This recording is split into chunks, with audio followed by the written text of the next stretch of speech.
Assalamu alaikum wa rahmatullahi wa barakatuh. Bienvenue à toi, cher voyageur de l'âme. Si tu ressens au fond de ton cœur un besoin de lumière, de paix intérieure, de proximité avec Allah, abonne-toi à cette chaîne Appel du Créateur. Car ici, chaque vidéo est une main tendue vers celui qui ne dort jamais, une invitation à retourner à la source. Imagine, il est 3 heures du matin. Le silence règne. Même les feuilles des arbres semblent suspendues dans un souffle d'éternité. Le monde est comme endormi dans les bras de l'oubli. Et toi, tu es là, éveillé, non par insomnie, mais par choix. Tu avances lentement vers un coin paisible, là où se trouve ton tapis de prière, ton cœur et ton besoin de lui. Tu lèves tes mains et tu devines temps sacré. Les 4 rakats que tu t'apprêtes à faire ne sont pas longues, elles ne sont pas bruyantes. Elles ne sont même pas remarquées par les gens. Mais dans le monde invisible, elles sont comme un cri lumineux. Elles résonnent dans les cieux, elles percent la nuit et montent droit vers le trône du Très-Haut. Allah écoute. Pas seulement les mots. Il écoute ton silence, ton soupir, ton besoin muet, ton regard tourné vers lui sans rien demander, mais espérant tout. Le prophète Mohammed, paix et bénédiction sur lui, se levait la nuit, même quand il avait tout, même quand il portait sur ses épaules le poids de la mission. Pourquoi? Parce qu'il savait que c'est dans le silence nocturne que l'on entend le mieux la réponse d'Allah. وَمِنَ اللَّيْلِ فَتَهَجَّدْ بِهِ نَافِلَةً لَكَ عَسَى أَنْ يَبْعَثَكَ رَبُّكَ مَقَامًا مَحْمُودًا. Et de la nuit, consacre une partie avant l'aube pour des prières surérogatoires, afin que ton Seigneur te ressuscite en une position de gloire. Sourate Al-Isra 17-79. Ce verset n'est pas une simple recommandation. C'est une promesse, une élévation, une reconnaissance divine pour celui qui, au lieu de dormir dans l'insouciance, choisit de se lever dans la confiance. Dis-moi, as-tu déjà ressenti cela? Cette sensation d'être vu sans être regardé, entendu sans avoir parlé, touché sans qu'on t'effleure? As-tu déjà pleuré au cœur de la nuit, sans que personne ne sache pourquoi, sauf celui qui connaît tous les secrets? As-tu déjà goûté cette douce solitude qui ne pèse pas, mais qui élève? Le monde peut t'oublier, ton nom peut disparaître des mémoires humaines, mais Allah n'oublie jamais une larme versée pour lui dans la discrétion de la nuit. Et ces 4 rakats, elles ne te changent pas seulement extérieurement. Elles lavent ton cœur, elles illuminent ton regard, elles adoucissent ta voix. Elles font naître une paix que même les rois du monde ne peuvent acheter. Alors, que fais-tu quand l'univers dort? Cherches-tu encore des réponses dans le bruit ou es-tu prêt à les entendre dans le silence sacré de la nuit? Il existe une lumière que personne ne voit.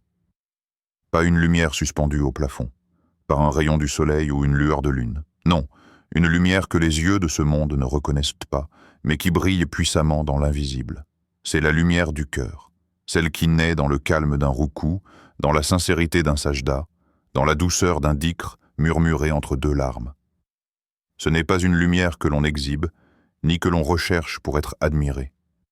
C'est une lumière que seul Allah perçoit. Une lumière qui ne jaillit qu'au prix de l'effort, du sacrifice et de l'amour discret. L'imam Ibn al-Qayyim, qu'Allah lui fasse miséricorde, disait avec justesse « Les prières nocturnes sont la lumière des croyants, et elles sont une barrière contre les péchés. » Pourquoi cela? Parce que celui qui se lève la nuit alors que tout l'invite au sommeil, celui qui abandonne son lit chaud pour s'incliner devant son Seigneur, celui-là a déjà brisé une chaîne puissante. La dépendance au confort, à l'insouciance, à la routine. Il a mis Allah au-dessus de tout. Inna nashi'ata al-layli hiya ashaddu wat'an wa aqwamu qila. La prière de la nuit est plus efficace et plus propice pour la récitation.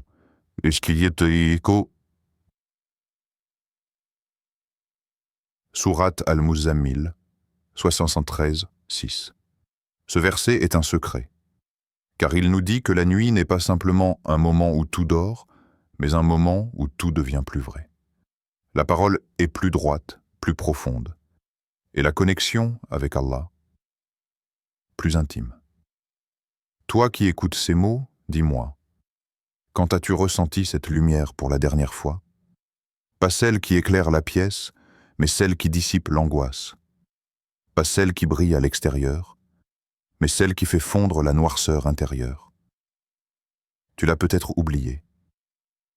Mais tu te souviens sûrement de ce jour, ou cette nuit, où tu t'es prosterné sans rien demander, seulement pour rester là, en bas, au plus près du sol, parce que ton cœur n'en pouvait plus d'être loin de lui. Tu l'as ressenti, cette chaleur au fond de la poitrine. Ce soulagement que même les mots ne savent décrire.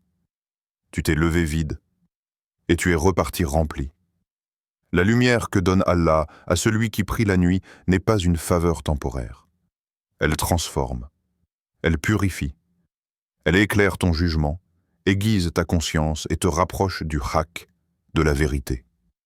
Et dans ce monde où tout s'échange, s'affiche, se vend, cette lumière-là reste un trésor inviolable.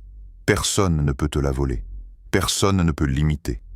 Elle est entre toi et Allah, et il la nourrit chaque nuit, si tu viens à lui. Alors, cette nuit, viendras-tu chercher cette lumière? Il y a des histoires qui ne font pas de bruit. Elles ne sont ni écrites dans des livres célèbres, ni racontées dans les grands rassemblements. Ce sont des récits que seuls les anges enregistrent, dans l'obscurité bienveillante des nuits oubliées du monde. Harith vivait dans une petite maison en argile, nichée dans une ruelle discrète de Médine. Il n'avait pas grand-chose. Un matelas en paille, une lampe à huile presque vide, et un cœur assoiffé de pureté. Chaque nuit, quand le silence descendait sur la ville bénie, Harith se levait. Il marchait pieds nus, lentement, pour ne réveiller personne. Il posait son front sur la terre froide, dans l'obscurité totale. Et il priait. 4 rakats. Pas plus. Pas des prières longues ni spectaculaires. Mais chaque mouvement, chaque mot, chaque soupir était sincère. Il ne demandait pas des richesses, ni un avenir brillant. Il ne récitait pas pour être entendu. Il voulait seulement qu'Allah garde son cœur propre, qu'il le protège des ténèbres du nafs, des illusions du monde, des blessures de l'âme. Puis une nuit, alors que Harith était en prosternation, une larme coula de ses yeux, une larme que personne ne verrait. Et dans cette prosternation, sa fatigue le prit. Il s'endormit sur son tapis, la joue contre la terre, dans l'état de soujoud. C'est là qu'Allah lui offrit une vision. Un jardin immense, lumineux, sans fin. Des arbres aux feuilles dorées, des rivières de clarté, des senteurs qui guérissent les peines du cœur, et une voix, douce mais puissante, qui dit simplement « Ces 4 rakats que tu offres chaque nuit construisent ta demeure ici. » Harith se réveilla, le cœur battant, les yeux encore humides. Il ne parla jamais de ce rêve, pas même à sa mère, mais à partir de cette nuit, jamais il ne manqua une seule prière nocturne. Même malade, même brisé, même seul, il savait que dans l'invisible, quelque chose se construisait. Quelque chose d'éternel. Et toi? Quel jardin es-tu en train de semer dans l'invisible? Tes gestes silencieux, tes prières discrètes, tes larmes secrètes. Crois-tu qu'elles sont perdues? Non. Elles sont plantées dans la terre du malakut, le monde de l'invisible. Et un jour, dans l'au-delà, tu marcheras dans une demeure construite par tes prosternations nocturnes. Man dhal ladhi yuqridu Allaha qardan hasana fayudarifahu lahu wa lahu ajrun karim. Qui donc accordera à Allah un bon prêt? Il le lui multipliera et il aura une généreuse récompense. Surat Al-Hadid 57-11. Chaque rakat, chaque sajda est un prêt à Allah. Et Allah, Al-Karim, rendra cet investissement par des jardins que même l'imagination ne peut effleurer. Alors dis-moi, mon frère, ma sœur, à quoi ressemblera ton jardin? Ces 4 rakats, ce ne sont pas de simples mouvements du corps. Ce sont des actes de vérité, des battements d'âme. Un aveu silencieux que ton cœur appartient à Allah, même quand tu tombes, même quand tu pleures, même quand tu doutes. Dans l'obscurité, loin des regards, une réalité profonde se dévoile. Tu ne peux pas mentir à Allah. Tu ne peux pas lui cacher tes blessures, ton anxiété, ta colère refoulée, ta nostalgie du paradis. Ces 4 rakats, c'est l'heure de la confession. Une confession sans mots, faite de soupirs, de tremblements, de silences qui en disent plus que 1000 discours. Tatajafa junubuhum ranil madajer yadroun rabbahum khawfa wa tamar.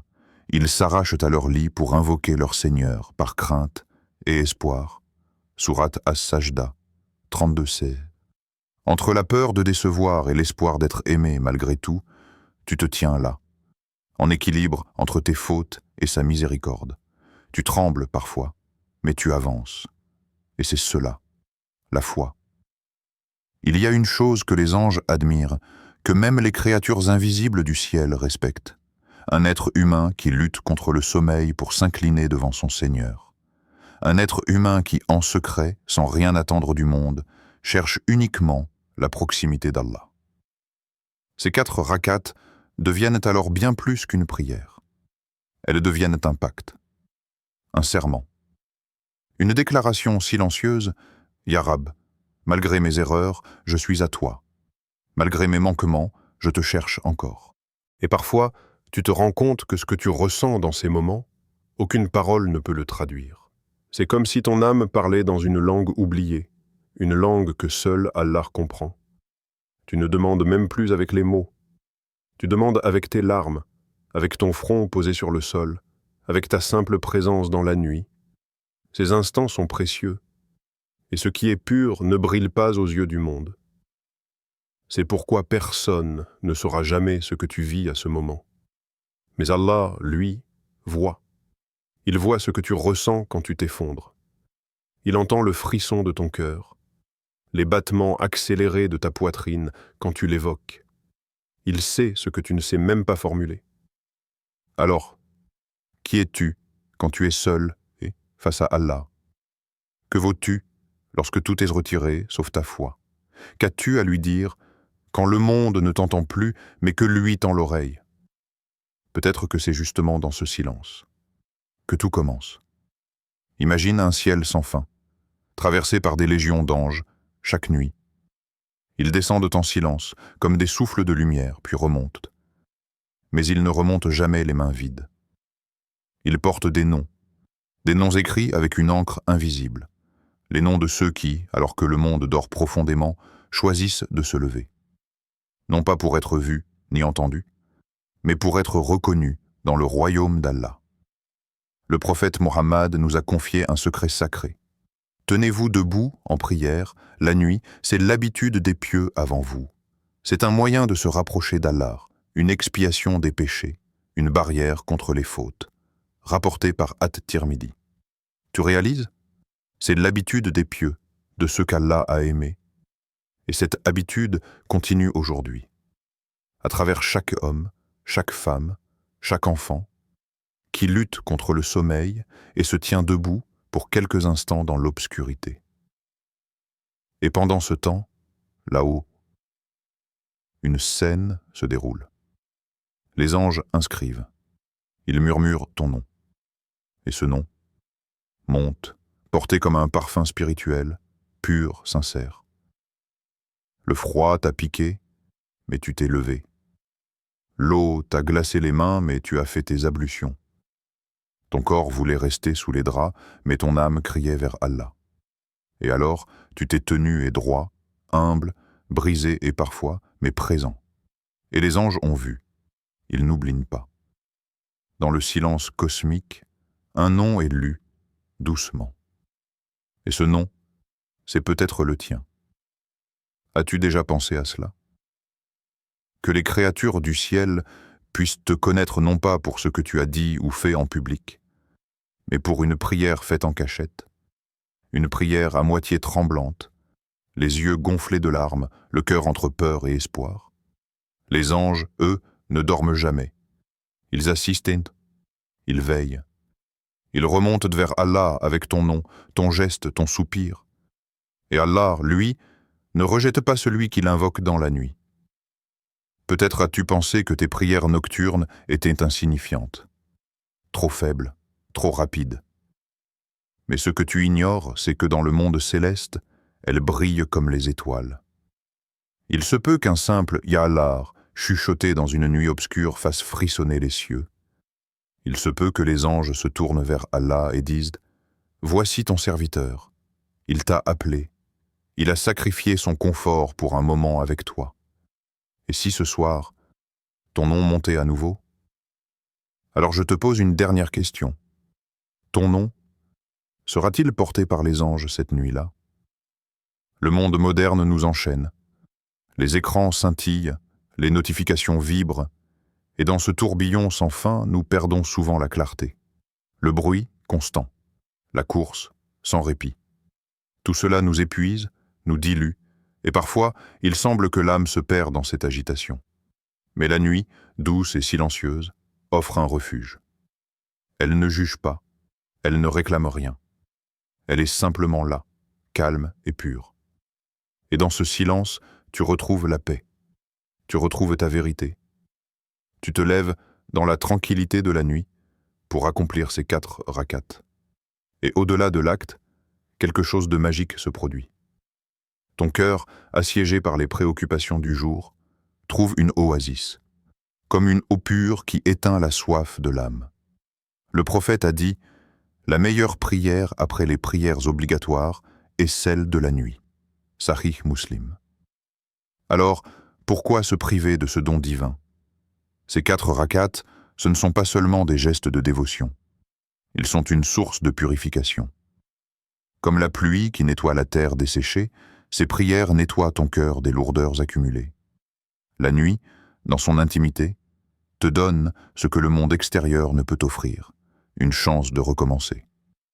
Elle te redonne une âme neuve, prête à se reconnecter à l'essentiel. Loin des distractions, tu es face à toi-même, face à Allah. Et dans cette rencontre silencieuse, tu trouves la sérénité. L'âme se purifie, se calme et le cœur se repose. Pourquoi continuer à courir sans cesse, sans jamais prendre le temps de respirer, de revenir à soi?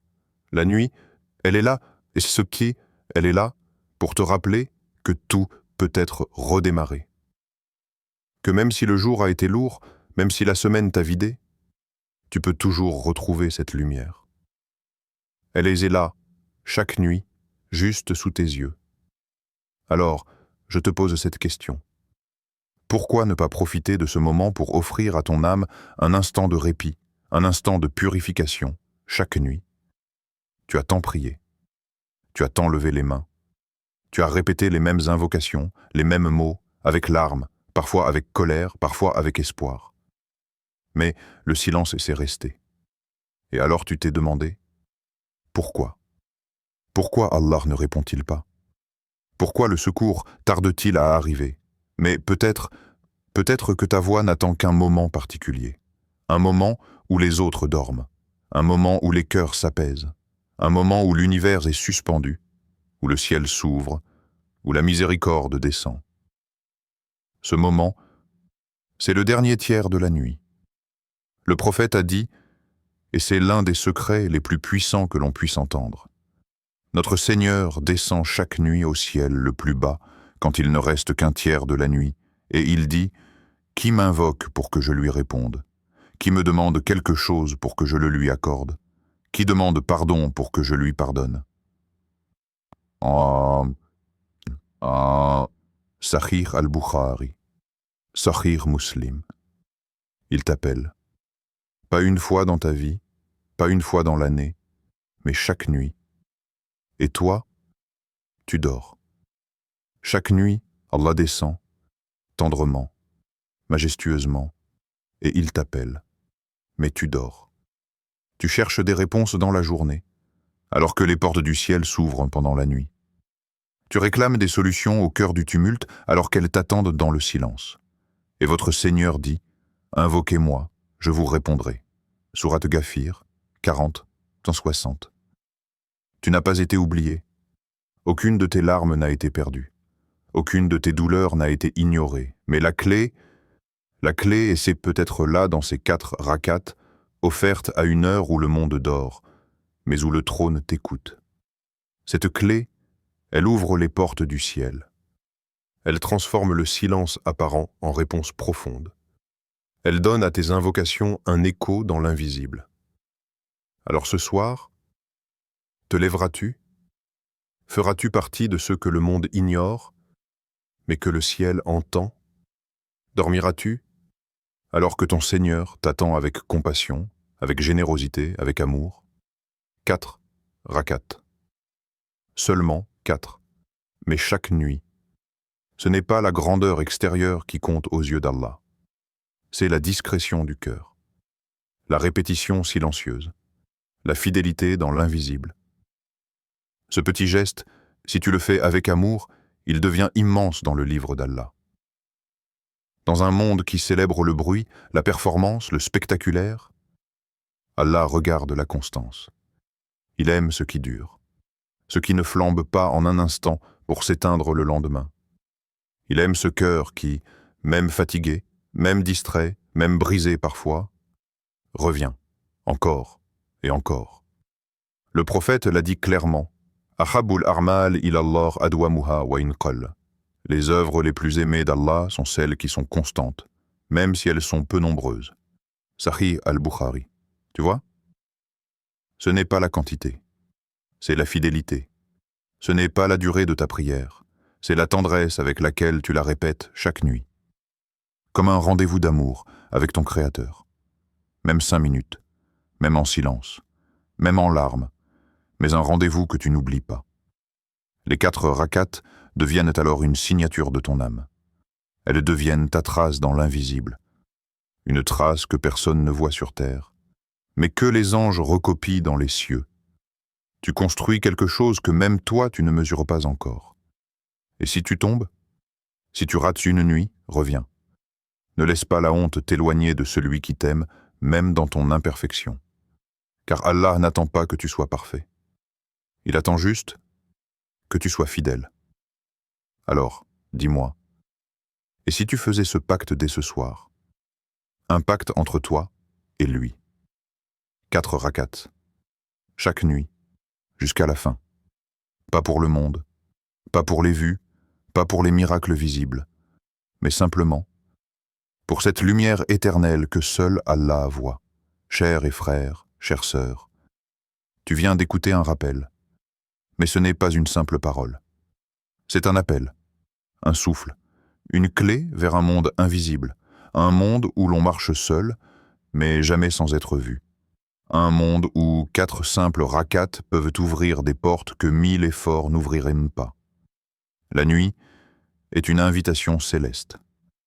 Allah appelle, discrètement, tendrement, profondément. Et toi, tu es l'élu de cette intimité divine. Pas parce que tu es parfait, mais parce que ton cœur est encore vivant. Commence ce soir, pas demain, pas quand je serai prêt. Ce soir, mais c'est ton réveil.